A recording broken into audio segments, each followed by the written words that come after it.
절입니다. 출애굽기 20장 1절부터 3절 한 목소리로 봉독합니다. 하나님이 이 모든 말씀으로 말씀하여 이르시되 나는 너를 애굽 땅 종되었던 집에서 인도하여 내 하나님 여호와니라. 너는 나 외에는 다른 신들을 내게 두지 말라. 아멘. 네, 오늘 이 말씀을 통해서 계명을 주신 이유라는 제목으로 함께 은혜를 나누겠습니다. 지난 수요일 문답 39문답, 40문답에 이어서 41문답, 42문답도 비슷한 내용입니다. 질문으로는 이 도덕의 법칙, 주님이 원하시는 최고 지켜야 할 본분이 뭐냐 했을 때 도덕적 삶을 사는 것, 이거를 강조한 이유를 지난주에 설명했는데, 오늘은 조금 더 나아가서 이 도덕의 법칙이 어디에 간략히 포함되어 있습니까? 이런 질문에 10계명에 포함되어 있다, 이렇게 답을 하고 있죠. 42문답에는 그러면 10계명의 대강령, 계요는 무엇인가? 그 내용은 우리의 마음을 다하고 성품을 다하고 뜻을 다하고 힘을 다하여 주 하나님을 사랑하고 또 이웃 사랑하기를 내 몸과 같이 하라 하신 것이다, 이렇게 답을 하고 있습니다. 10계명의 내용은 우리가 다 알고 있고 또 지금은 구약의 계명이기 때문에 어떤 면에서는 그렇게 중요하게 생각하지 않을 수 있는 내용인데요. 좀 오늘 중요한 기도 제목을 좀 붙잡을 수 있기를 바랍니다. 이 소요리 문답은 성경은 아니죠. 영국의 신학자들과 목사님들과 또 국회의원들이 한 5년 6개월 동안 회의를 거치고 기도하면서 중요한 복음적인 신앙의 틀을 제정해서 이제 종교회를 통해서 확정한 내용이 신앙의 유산으로 우리에게 전달된 거죠. 그래서 성경은 아니고 이 제목과 답을 사람들이 모여서 만들었기 때문에 조금 약한 부분도 있습니다. 지금 몇 군데가 있는데 그 중에 우리가 좀 복음보다 다른 기준이 더 강조된 부분들을 저희가 지금 보고 있는 거예요. 10계명은 사실은 어마어마한 하나님의 말씀인데 여기에서 답은 도덕의 법칙이라고 지금 말하고 있거든요. 또 지난번에 주님이 우리에게 부탁하신 최고의 우선 본분은 사실은 하나님의 말씀 안에서 답이 있는데 도덕적 삶을 사는 것. 왜냐하면 종교개혁 이후에 한 100년 정도 시간이 지나니까 목회자도 타락하고 교회도 좀 개신교회도 힘이 많아지다 보니까 교회 분위기도 그렇고 성도들도 그렇고 자꾸 세속적으로 되는 거예요. 그래서 좀 하나님의 영광을 드러내기 위해서 이 정도 삶을 살아야 된다, 이런 틀이 필요해서 소요리 문답에 그 문답을 집어넣은 겁니다. 그 연장선상으로 오늘 보시면 되겠습니다. 복음을 좀 잘 이해하지 못하고 하나님의 그 영광스러운 그 은혜와 축복을 경험하지 못한 사람들은 교회에서도 그런 것을 주장합니다. 굉장히 상식적인 내용들, 또 굉장히 도덕적인 내용들, 교회가 왜 이래? 목회자들이 왜 이래? 이런 얘기를 합니다. 할 수 있는 얘기죠. 그런데 복음에 대한 이유와 하나님이 그리스도 안에서 우리를 회복시켜 주시고 무엇을 위해서 살도록 인도하시는 그 방향과는 관계없이 그 도덕적인 기준들, 행위의 기준들이 기준이 되어질 때 복음보다 위에 올라와서 그 교회는 분쟁이 많을 겁니다. 그리고 파벌도 많고 절대로 하나 되는 일이 잘 이루어지지 않을 거예요.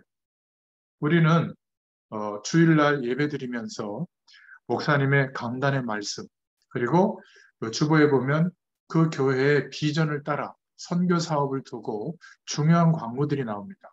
그것을 두고 전교인이 하나 되어져서 하나님의 한 방향으로 인도받는 그런 축복이 이루어져야 되는데, 복음을 가지고 복음을 전하는 방향을 가진 그런 교회가 아니면 이건 잘 이루어지지가 않죠.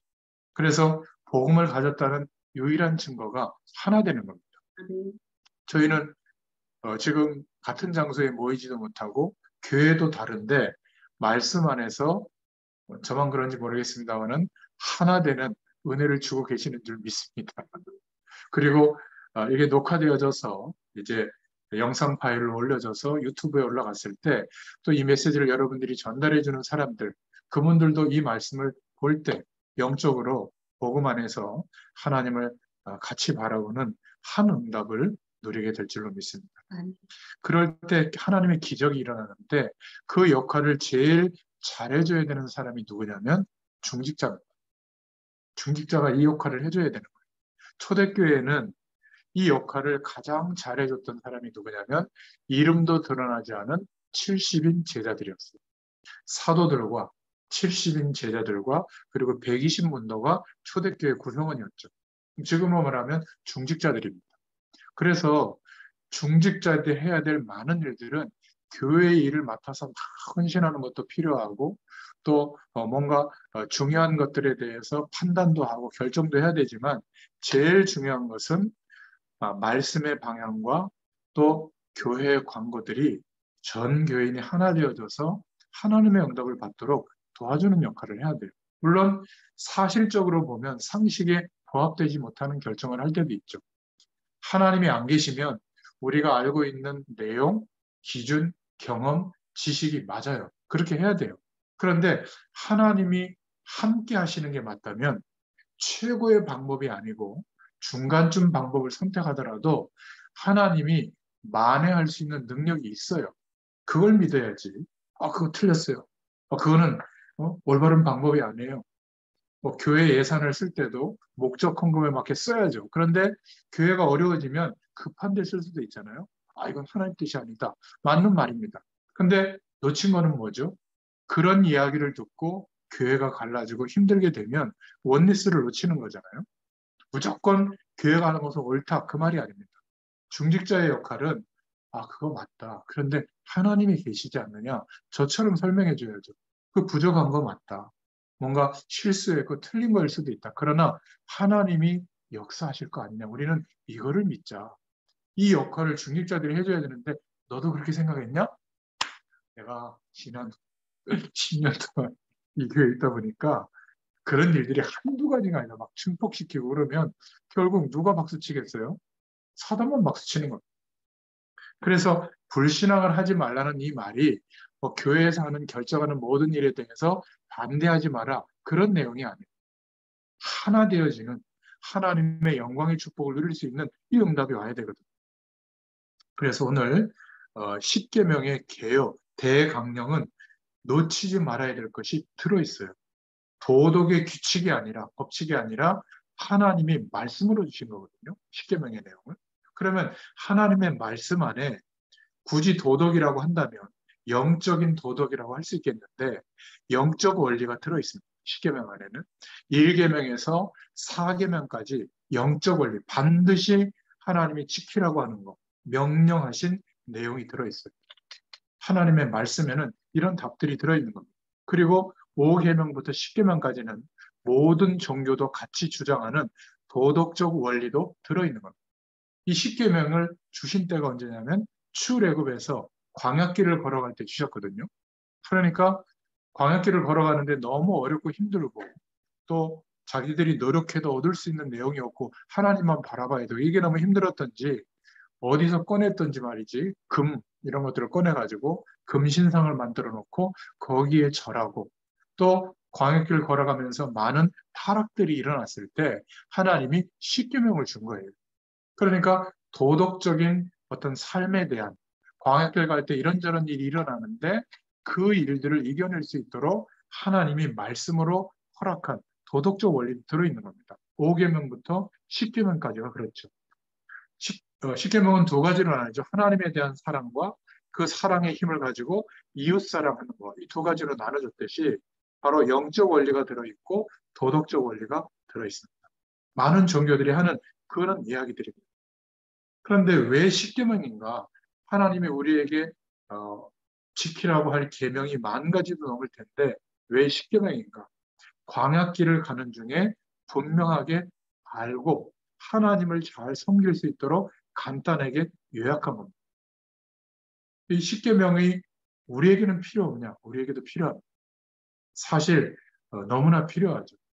그리고 이 십계명을 통해서 하나님이 계명을 주시는 이유는 우리 개인이 이 계명을 통해서 하나님이 주신 말씀의 내용을 통해서 우리는 어떤 응답을 받을 수 있는가? 개인적인 응답을 받을 수 있는 답이 이 안에 들어있는 겁니다. 그렇다면 첫 번째로 살펴볼 것은 10계명의 1계명부터 4계명까지를 보겠습니다.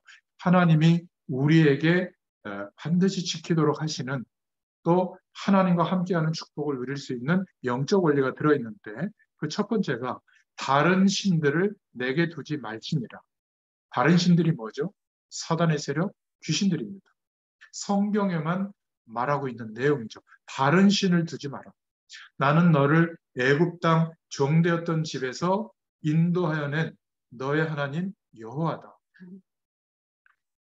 그러니까 애굽에서 살던 이스라엘 백성들은 하나님 없어도 살만한 그런 대단한 애굽의 배경, 여기에 길들여져 있던 겁니다. 그래서 결국에는 그 애굽이 유지하는 원동력이 뭐죠? 10가지 우상을 섬기는 그 배경으로 귀신의 도움인 겁니다. 절대로 하나님이 축복하셔서 역사하는 은혜는 하나도 모르죠.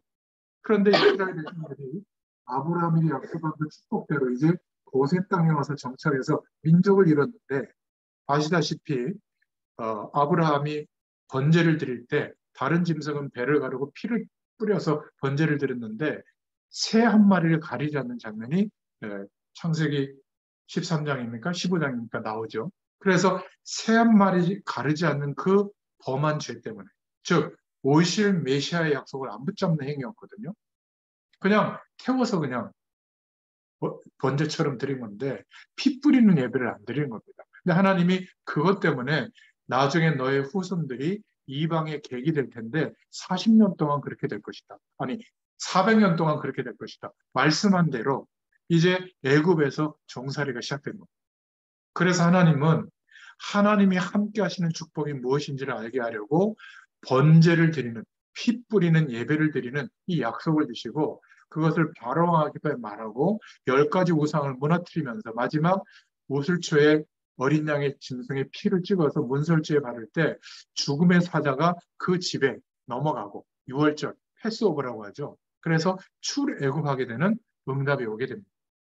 출애굽하고 난 뒤에 100년의 시간이 지났는데 결국 어떻게 됐죠? 또 타락하게 된 거예요. 애굽으로 돌아갈 걸. 애굽으로 돌아가자. 육신적인 조건만 생각하고 있는 거죠. 그때 주신 말씀이 십계명입니다. 그래서 다른 신들을 내게 두지 마라. 왜 그렇게 명령하셨냐면 사단, 귀신의 세력이 우상을 통해서 들여오기 때문에 우상을 섬기지 마라. 다른 신들을 내게 있게 말지니라. 여기에서 우리는요, 왜 전도해야 되고 선교해야 되는지 답이 나옵니다. 하나님의 가장 적극적인 이 세상을 심판했을 때가 언제냐면 노아 시대잖아요. 왜 그랬죠? 하나님의 아들들이 사람의 딸들과 혼인했다. 그 말은 세상 배경에 완전히 동화된 거거든요. 세상을 거절해라 그 말이 아니라 하나님이 없어도 세상에서의 삶이 안정되고 안정되는 조건이 갖춰지면 나는 만족이 올 것이다. 행복할 것이다. 이런 착각의 시간이 온 거예요. 하나님을 안 바라보게 된 거예요. 그래서 하나님이 심판의 중요한 일을 이루신 것이죠. 지금도 마찬가지입니다. 다른 신을 두지 마라. 우상을 숭배하지 마라. 왜 그랬죠? 그것 때문에 오는 재앙인데 코로나 바이러스 때문이라고 생각합니다. 그것 때문에 오는 재앙인데 남편과 아내를 잘못 만났기 때문이라고 생각하는 겁니다. 그것 때문에 오는 재앙인데 경제적으로 내가 손실이 올 수밖에 없는 선택을 해서 내가 힘든 인생이 됐다. 이렇게 생각하는 거예요. 그거는 표면적인 이유입니다. 사단이 속이고 있는 거예요. 그래서 어려움이 왔는데 계속 그 어려움을 해결하는 노력만 하지 돌이켜서 24시간 나는 안 되는 존재구나. 이게 복음의 출발이거든요. 그래서 인생이 힘들도록 하나님이 허락한 거예요. 안 되는구나. 얼마나 감사합니까? 이제 깨달아야 되는데 안 되니까 더 열심히 노력해서 되도록 해야 되겠구나. 말씀도 그래서 붙잡는다면 하나님의 방향과는 안 맞아요. 안 되는 존재고. 우리가 그리스도 안에서 하나님의 이 놀라운 축복을 경험하면 할수록 내가 만들어낼 수 없고 세상에서 얻을 수가 없구나. 그러니까 24시간 주님을 바라보는 사람이 될 수밖에 없어요. 그럼 어떻게 살아가게 되죠? 하나님이 우리에게 허락해 주시는 능력과 은혜로 살게 됩니다. 그 축복을 알게 하려고 광야길 가는 동안에 타락의 시간이 왔을 때 하나님이 말씀을 주신 게 계명이에요. 십계명입니다.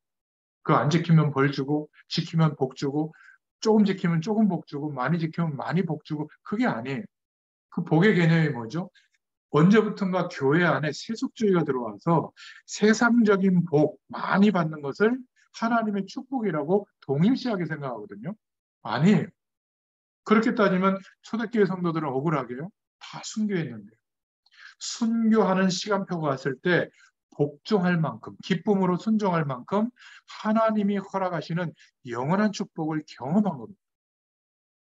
왜 바울은 그 어마어마한 배경을 다 버리고 배설물처럼 여기고 정말 순교하는 자리까지 그렇게 복음을 증거하려고 했을까요? 하나님의 영광을 경험한 사람들은 인생의 목적과 방향이 바뀝니다. 하루를 살아도 주의 영광을 위해서 사는 이유가 이제 있는 거죠. 그래서 제일 안타까운 것은 우상 숭배를 하기 때문에 하나님 없는 다른 것에 내 인생을 걸기 때문에 열심히 노력해도 재앙이 들이닥칠 수밖에 없는 영적 문제가 오는 것인데 모르고 있는 겁니다.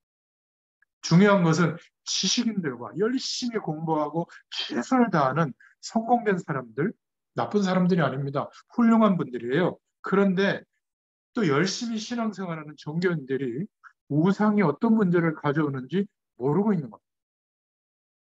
이거는 그냥 피할 수 있는 게 아니라 재앙으로 들이닥친다. 우리 가문에, 우리 개인에게. 그 결과로 지금 절망의 순간들이 와 있는데 깨달으면 돼요. 아, 이게 우상의 문제고 사단이 완전히 하나님 없어도 살만하다라고 장악한 이 배경 속에 내가 있어 와서 그렇구나. 저는 하나님의 말씀을 붙잡고 주님을 바라보다 보니까 하나님이 함께하는 축복이 임하잖아요. 경험하면 할수록 하나님의 말씀이 맞다라고 저는 결론이 자꾸 와요. 하나님을 모르는 분들, 불신자들은 거의 사단의 세력, 귀신의 세력에 잡혀 있습니다. 선거철이 앞두니까 무속인들이 또 판을 치고요. 이상한 종교 집단들 막 자기들이 하나 되어 있는 종교 집단들이 막 표를 얻기 위해서 정당에 들어가서 막 정치 활동을 하고 그러거든요. 뭐 어떤 분이 봉의선달처럼 그 김사과처럼 말이지 불교에서 통행세 받아가지고 막 재정을 채운다 이런 얘기 했다가 막 손이 발이 되도록 들고 막 불교가 일어나고 막 대모하고 그랬잖아요. 그러니까 사실 어마어마한 기업인들 또 정치인들 가장 갈급한 순간에는 하나님을 찾는 게 아니고요. 무속인, 이상한 영매들 이런 사람들을 찾아요. 요즘 뉴스에 등장하잖아요. 그죠? 우리나라는 무속 국가가 맞는 것 같아요. 그 세력들은 막 힘이 막 어마어마한 것 같고 예수 믿는 우리는 쪼그라드는 것 같은데 아니에요.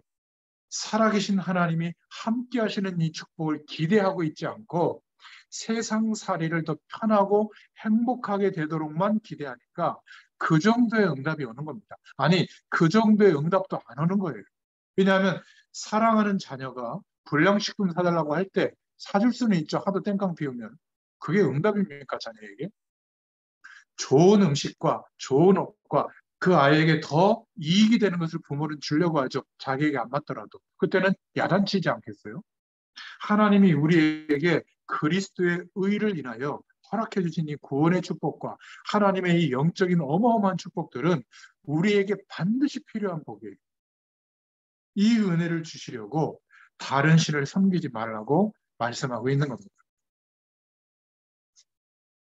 만약 그렇지 않다면 선교할 이유가 없는 것이죠. 뭐 우리가 잘 살고 행복해졌다는 걸 가서 자랑할 일이 있어요. 거기에 그리스도의 일이 그리스도의 답이 선포되지 않으면 계속 귀신의 세력, 사단의 세력이 장악하는 문화가 형성이 되니까 거기에서 고리를 끊으려고 해방시키려고 우리가 복음 들고 가는 거 아니겠습니까? 문제는 지식인들과 종교인들이 이 영적 사실을 너무나 터무니없이 모른다는 거예요. 만약 심각하게 되는 이 세상의 문제가 뭐냐면 만약 교회가 이 사실을 모른다면 무조건 복받고 성공하고 부흥되고 교회가 커지고 이것만 기억하고 있다면 저 유럽에 가보세요. 러시아에 가보세요. 어마어마한 하나님의 교회들이 있습니다. 캐톨릭 시절에 지었던 성전. 스페인에는 아직도 짓고 있는 그 천주교회당이 있죠. 100년 이상, 한 200년 가까이 되나요? 아직도 짓고 있습니다. 어마어마해요. 돈도 어마어마하게 투자했고. 그런데 그것이 하나님이 보실 때는 아무 의미가 없는 겁니다. 복음의 이유를 알고 이 하나님이 말씀해 주신 십계명의 영적 원리를 알고 복음 전해야 될 이유를 가지고 서 있는 교회. 그 교회는 하나님께서 계속적으로 역사하실 줄로 믿습니다. 오히려 복음 없는 교회, 복음을 제대로 전하지 않는 교회는 우상 숭배하는 절이나 통일교나 비슷한 거 아니겠어요? 어떤 면에서 절이 더 낫죠. 우리가 경치 좋은 데 가가지고 약수물도 마시고 매일 새벽기도 안 나오면 눈치 주지도 않고 1년에 한두 차례만 가도 좋은 불자들이라고 하잖아요. 통일교는 연합해가지고 하나라도 만들어놨죠. 전 세계 경제를 움직이는 펀드금들이 어마어마합니다. 몰몬교는 그 펀드금이 뭐 300조인가 600조인가 모아서 그걸 가지고 전 세계 산업으로 파고들고 있잖아요. 우리는 교회들이 이렇게 많은데 각자 교회로 흩어지다 보니까 힘이 있는 것 같은데 원네스가 안 이루어지니까 시대를 바꾸는 일들이 좀 일어나지 않고 있는 겁니다. 이런 것들을 보면서 정말 성경을 보면 이 영적인 문제, 사단의 세력, 귀신의 세력이 끝까지 속이고 있는 이것이 단순히 어떤 교리로 속이는 게 아니라 영적인 현상과 능력으로 나타나게 해서 속이기 때문에 사람들이 막 그쪽으로 가는 겁니다. 뭐 질병이 낫기만 하면 무조건 아무 데나 머리 대밀 겁니까? 내 자녀의 문제 해결받다면 경제적으로 복을 받을 수 있다면 아무 데나 가서 막 심취할 겁니까? 사람들이 지금 그쪽으로 몰리고 있거든요. 그런데 교회에는 왜 하나님의 능력이 임했는데도 안 나타나냐 그 말이에요. 교회된 우리에게도 성령 하나님이 함께 하시는 그 은혜가 나타나야죠. 모든 영역에. 몸이 약하다고 해서 하나님의 복이 안 나타나는 게 아닙니다. 경제적으로 어렵다고 해서 하나님의 영광의 축복이 안 나타나는 게 아니에요. 그 착각을 빨리 내려놔야 됩니다.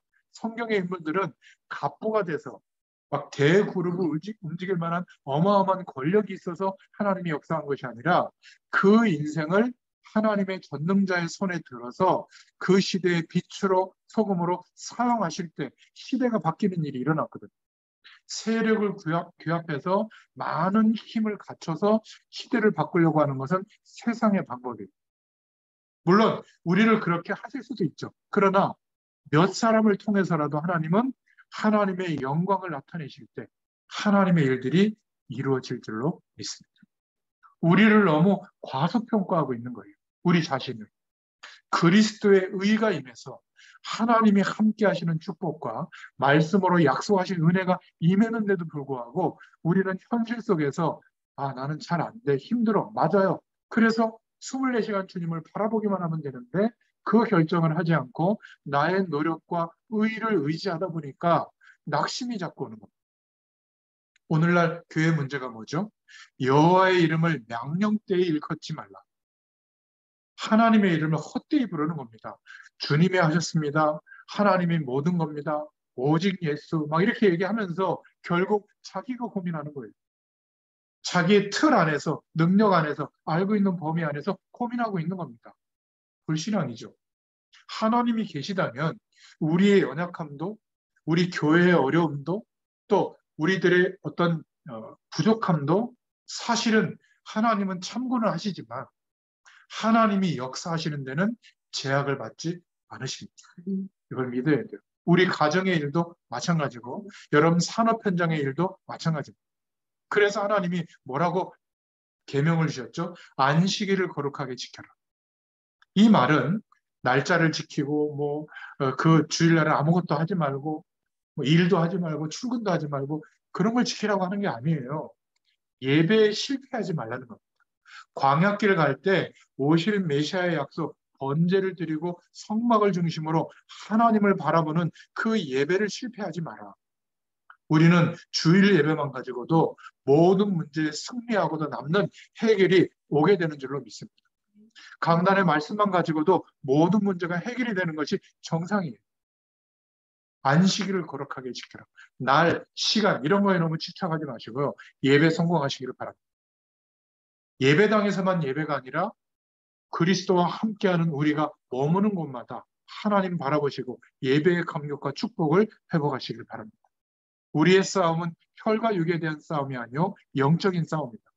이 영적 존재는 사단의 세력은 예수님이 오셔서 마지막 영원한 지옥에 심판하고 가두기까지는 활동하고 있는 겁니다. 속이는 거예요. 언제 결박되죠? 기도할 때만 이 세력이 결박됩니다. 그래서 우리가 예수 이름의 권세로 기도해야 될 줄로 믿습니다. 이 땅에 살 동안은 계속 기도해야 돼요. 예수님의 이름으로 살아야 될 줄로 믿습니다. 평생 동안 괴롭히던 저주의 세력, 귀신의 세력, 흑암의 권세가 예수 그리스도의 이름으로 떠날지어다 선포하세요. 속으로. 그러면 선교 현장을 두고 우리의 삶의 현장을 두고 전도와 선교가 다 이해될 줄로 믿습니다. 성령 하나님께서 보혜사로 우리에게 선물로 허락하시겠다. 예수님이 하신 말씀이죠. 성령을 보혜사로 선물로 주시겠다. 완벽한 축복 아니에요? 이것을 늘 생각하고 기대해야죠. 돈 1억만 내가 현금으로 가방 안에 들고 있어도 늘 하루 종일 신경 쓸 텐데 왜 이 엄청난 하나님의 약속과 임재한 축복은 기대하고 신경 쓰지 않느냐 그 말이에요. 왜 나의 부족함만 그렇게 크게 보이죠? 바꾸시길 바랍니다. 완벽한 축복을 받은 우리. 이 약속을 붙잡으면 진짜 믿어지면 기도 응답을 하나님이 원하지 않았는데도 구하지 않았는데도 필요한 것들을 허락하십니다. 여기서 구원, 전도, 선교, 기도, 예배, 승리, 하나님의 권세가 다 이해될 수 있는 거예요. 다 끝난 겁니다. 지금도 속이는 이 존재가 있다는 것만 기억하고 우리의 권세를 사용하면 될 줄로 믿습니다. 이게 영적인 원리예요. 우리에게 주어진. 그래서 계명을 주신 겁니다. 무엇 때문에 말씀을 받아야 하고 기도해야 되는지 답이 나오는 거죠. 사단의 전략에 빠지지 않도록 광야길 걸어가면서 그렇게 우상 숭배하지 않도록 1계명에서 4계명까지 모든 답이 나오도록 계명을 주신 겁니다. 나는 너희를 애굽 땅 종되었던 곳에서 인도해낸 여호와다. 나 외에 다른 신들을 내게 있게 하지 말지니라. 우상 숭배하지 마라. 3, 4대까지 망한다. 안식일을 거룩하게 구별해서 지켜라. 예배 성공해라. 우리는 구별된 축복의 사람이 되었죠. 집도 구별된 집은 성전이라고 하잖아요. 똑같이 모임을 하고 똑같이 하나님을 바라보는데 구별된 예배를 드려라. 그 말은 예수 그리스도의 약속을 붙잡고 하나님께서 그 그리스도의 의 때문에 우리에게 임하게 하신 그 축복을 기대하고 누려라. 자, 그러면 두 번째 이제 10계명에 우리에게 주신 그 이유를 붙잡아야죠. 5계명부터 10계명까지 나와 있습니다. 도덕적 원리를 말하고 있는데 부모를 공경해라, 살인하지 마라, 간음하지 마라, 도적질하지 마라, 거짓말하지 마라, 이웃의 것 탐욕을 품지 마라. 이것은 안 지키면 벌 준다 그 내용이 아니라 광야길 가는 중에 이러한 문제들이 생기니까 벌어질 수 있으니까 그런 것을 하지 않도록 이제 나를 바라봐라. 나의 능력을 힘입어라. 그러면 이런 문제들을 이겨낼 수 있다. 그런 도덕적 삶을 강조하고 말씀하신 거예요. 근데 이게 그 시대의 구약 시대의 문제가 아니라 21세기의 문제. 그때 얘기인 줄 알았더니 지금의 문제인 거예요. 지금도 똑같은 문제입니다. 세계적인 문제죠. 부모를 공경하지 않고 살인하고 간음하고 도적질하고 거짓말하고 이웃의 것을 품고 있는데 어떻게 성령 충만을 기대하고 누리겠어요? 하나님에 대해서 자꾸 아담처럼 하와처럼 낯을 피하여 숨으려고 하지 않겠습니까? 그래서 이런 삶을 살지 마라. 우리에게도 똑같이 지켜야 될 도덕적 규칙이 아니라 말씀이에요. 그런데 말씀대로 살려고 노력해도 안 돼요. 연약해서 성령의 도우심을 구하면 이 축복적인 삶을 하나님의 응답을 누릴 수 있게 될 줄로 믿습니다. 만약에 이 축복을 못 누리면 후대 문제로 다가오는 겁니다. 우리 후대들은 어떻게 지금 인생관을 형성하고 있죠? 나 중심으로 내가 편하고 행복하고 그러니까 모든 공동체, 가족 이것도 없어요. 결혼도 안 하려고 해요. 자녀도 안 낳아요. 나 중심으로 살려고 해요. 그게 옳은 것 같아도 뭐 그걸 나쁘다 틀렸다가 아니라 그렇게 나만을 위해서 살면 진짜 행복해지냐? 아닙니다. 비교적 우울감이 더 커요. 하나님이 함께하는 만족이 와야 혼자 살아도 대가족을 이루고 살아도 행복이 와요. 그렇습니다. 안 그러면요, 혼자 살아도 저주예요. 후대들이 하나님과 함께하는 축복을 모르면 이런 어려운 문제가 도덕적 삶이 완성되지도 않고요. 굉장히 이기적으로 살아가게 되는 겁니다. 그러면 어떻게 될까요? 그리스도 안에 회복된 우리인데도 불구하고 영적 문제가 연결되는 겁니다. 부모와의 갈등, 막 범죄를 저지르고 또 어떤 성적인 육신적인 타락, 도적질하는 문제, 거짓말하고 특별히 막 자기 이익을 위해서 불법을 저지르고 이웃의 것을 탐내고 막 범죄를 해서라도 자기가 더 많이 가지려고 하고 그러면 영적 문제가 덮칠 수밖에 없죠. 시간이 갈수록 상품화되어지고 있는 세상의 문화들. 그래서 우리 후대들에게도 알려줘야 돼요. 금지하고 막 못 보게 하고 이게 아니라 이렇다. 그런데 너희가 이것을 허용하고 거기에 중독되면 하나님의 역사하심이 누려질 수가 없다. 그래서 그럴 때 우리가 넓게 이해하고 그런 것도 몇 번 이렇게 볼 때에도 거기 너무 빠져들지 말고 기도해라. 흑암 세력을 꺾어라. 그것을 통해서 역사하는 흑암 세력을 꺾으면 성령의 도우심을 구하면 시시하게 여겨질 거예요. 안 그러면요. 영적 문제와 덮치게 됩니다. 영적 문제와 하나 돼버려요. 왜 우리에게 이런 도덕적 원리를 말씀으로 하나님이 강조하시냐면 많은 사람들이 이런 문제를 허용하고 도덕적으로 무너져서 영적인 어려움이 덮치니까 그렇지 않은 성령의 도우심으로 이 내용들을 이해하고 이제 극복한 영적 문제와 싸우는 증인으로 하나님이 우리를 세우시는 겁니다.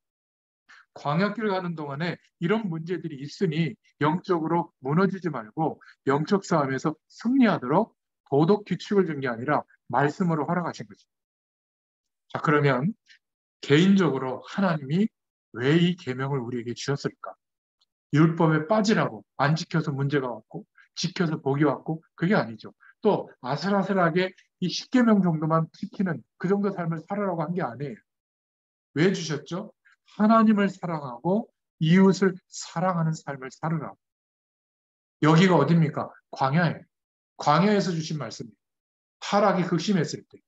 지금 우리도 하나님 나라 본향의 천국 배경에 도달하기 전까지 이 세상에서의 삶을 어떤 면에서는 광야라고 말할 수가 있죠. 여기에서 하나님이 계명을 주신 겁니다. 말씀을 주셨어요. 하나님을 사랑하고 이웃을 사랑하는 삶을 살 수 있도록. 그러면 여기에서 기도 응답받는 중요한 원리가 나오게 되는 겁니다. 그죠? 하나님의 말씀을 붙잡고 하나님을 바라보시길 바랍니다. 하나님께서 기도 제목을 깨닫게 해주실 거예요. 지금쯤이면 혼자 있을 때도 할 수 있는 기도 제목, 광야 같은 어려운 삶, 되지 않는 많은 어려움들이 왔을 때도 기도할 수 있는 제목, 사람들 속에 있을 때도 내가 막 주여 믿습니다 하지 않고 그냥 사람들 속에 있는데도 기도가 될 수 있는 제목, 세상의 배경 속에 있어도 할 수 있고 교회 속에서도 할 수 있고 밖에서도 붙잡을 수 있는 기도 제목이 만들어져 있어야 돼요. 한 단어로, 한 문장으로 정돈돼 있어야 돼요. 안 그러면요, 기도가 되기가 어려워요. 주로 기도가 뭐죠? 이거 해결해 주세요. 저걸 해결해 주세요. 이거 주세요. 저거 주세요. 그렇게 중언부언하다 끝나거든요. 그러나 하나님이 아신다고 했고 굳이 그거 얘기 안 해도 된다. 라고까지 얘기했는데 여전히 그거에 붙들려 있고 진짜 하나님이 나의 인생을 통해서 원하시는 기도 제목. 저는 그 출발이 말씀 묵상이라고 봅니다. 잠자리에 들기 전에 그냥 주무시지 마시고 오늘 있었던 일을 성령 하나님께 물어보면 성령께서 깨닫게 해주세요. 그게 굉장히 중요한 하나님의 뜻이고 하나님의 계획으로 발견되질 겁니다. 그것이 합쳐져서 하나님의 계획으로 언약으로 붙잡아지게 될 줄로 믿습니다. 그러면 시간이 많이 남으면 몇 박 며칠도 얘기할 수 있고요. 짧으면 한 단어로도 내 인생 전체를 두고 기도할 수 있는 거예요. 그렇게 되도록 광야길 갈 때 많은 계명이 있는데 10개를 주신 겁니다.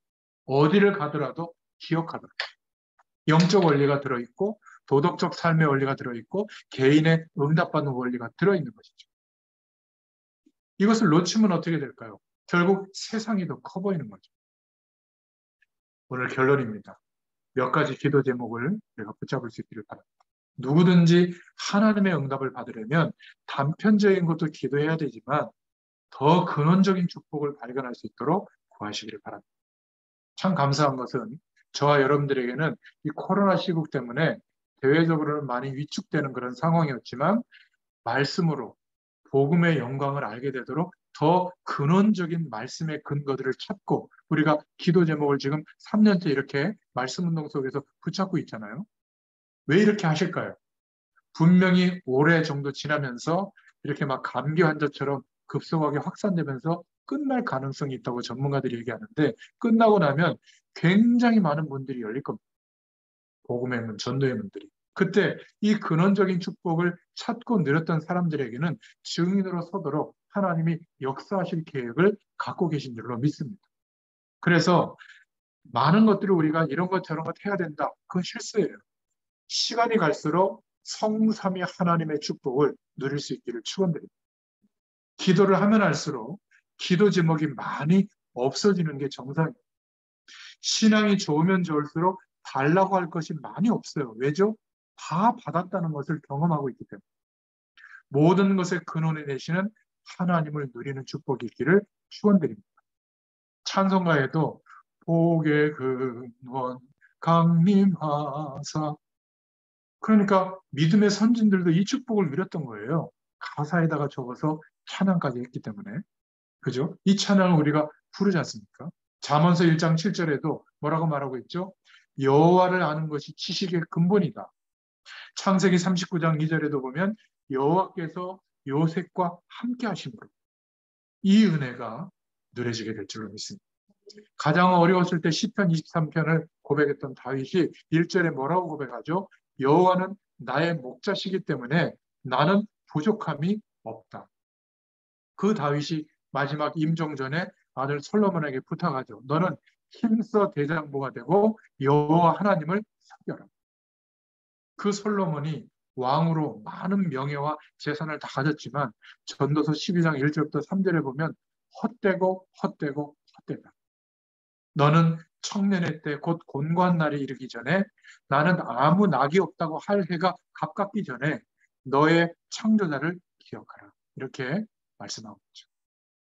구원받은 우리에게 허락해 주신 신분, 그것 때문에 우리에게 주신 권세, 이것을 누리면 됩니다. 그러면 우리의 하루, 우리의 삶, 우리의 현실이 그냥 내가 먹고 사는 현실이 아니라 생존하는 그런 현실이 아니라 하나님이 허락한 현실로 바뀌게 됩니다.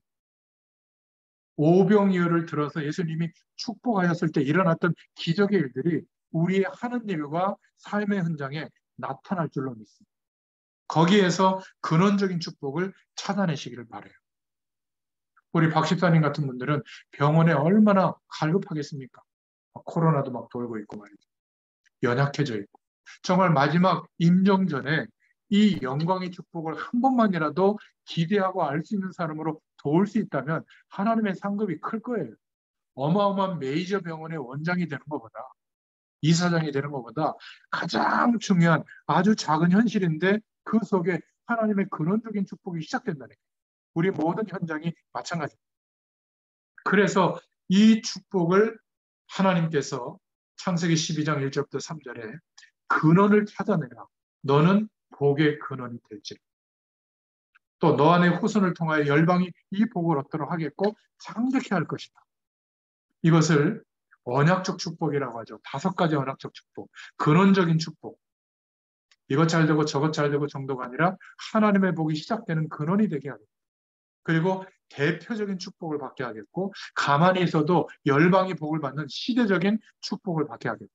그래서 후대들을 통해서 이 언약이 이루어지도록 기념비적인 축복이 되게 하겠다. 그렇기 때문에 하나님의 언약적 축복, 약속되어진 우리에게 허락된 그 복은 사람도 문제도 환경도 시대도 막을 수가 없다. 불가항력적인 축복인 줄로 믿습니다. 하나님이 우리에게 이렇게 꼭 필요한 것을 주셨구나. 구원은 선택이 아니라 필연적인 복이에요. 그래서 이 복음은 나만 누릴 것이 아니라 다른 사람에게도 반드시 필요합니다. 절대적으로 증거돼야 됩니다. 이게 우리 인생의 방향이 되면 하나님의 역사가 시작이 되죠. 많은 일들이 일어납니다. 그런데 그 많은 일들 속에 하나님이 주시는 응답은 당연한 거예요. 이 방향 맞힌 자들에게. 이게 보이기 시작하면 모든 삶의 이 영적 원리가 이해가 됩니다. 놀아도 이렇게 노는 사람이 있고요. 많은 일에 몰두해도 별 가치 없게 몰두하는 사람들이 있어요.